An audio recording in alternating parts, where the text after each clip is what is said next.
Sérénité et convivialité se dégagent de cette grande maison blanche au cœur de la campagne de Carpentras.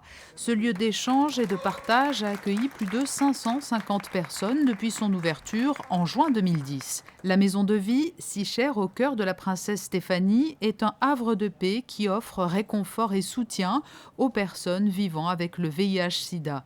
Unique en Europe, le projet a pu voir le jour grâce à la détermination de la princesse, qui au moins une fois par an tient à se rendre sur place pour entendre le témoignage des résidents qui bénéficient des infrastructures de cette maison de vie.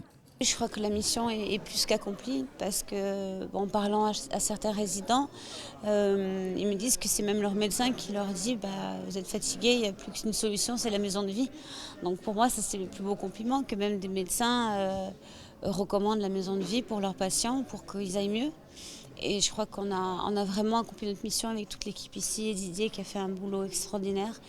Il y a une paix, une sérénité qui règne ici et même tous qui sont passés ici le disent qu'ils appréhendaient peut-être un peu au début de qu'est-ce que ça allait être, que ça allait leur apporter et que de suite ils ont ressenti les bienfaits et c'est exactement ce que je voulais que ça apporte aux personnes vivant avec le VIH et que ça leur apporte cette petite pause, cette petite parenthèse dans la vie pour reprendre des forces et repartir, comme ils ont dit à table tout à l'heure, comme des guerriers. Voilà.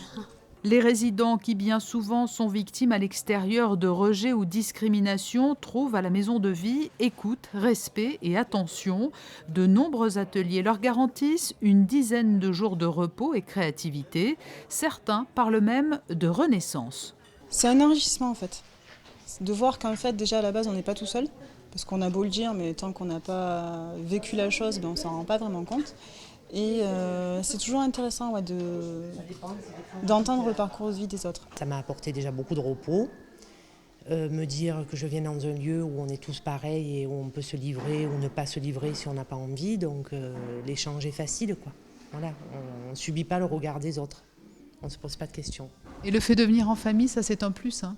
Ah oui, c'est des moments où, comme je suis calme et bien reposée, où je peux profiter de plein de choses avec ma fille et faire de plein de choses qu'on ne fait pas à la maison, quoi, et qu'on ne peut pas partager dans le quotidien.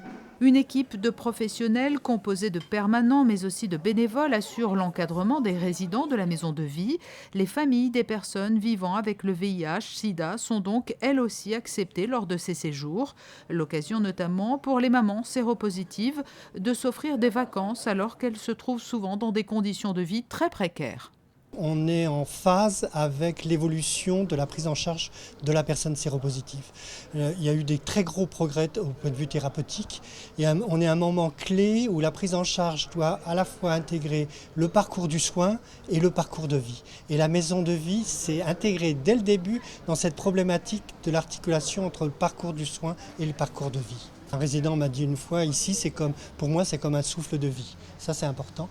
Et puis, il y a aussi tout le travail de reconstruction qu'il commence à élaborer à la maison de vie. Et ça, pour nous, c'est une maison essentielle, qu'ils reprennent conscience du souci de soi, du soin de soi, pas au sens se soigner, mais se faire confiance, s'aimer et se réapproprier son corps, son image et sa santé. Et le directeur de la maison de vie ne manque pas de projets. Depuis 4 ans, il multiplie les initiatives nouvelles. L'action des prochains mois se développera autour de 2 axes, l'activité physique et la nutrition, 2 clés permettant aux résidents de bien prendre soin d'eux.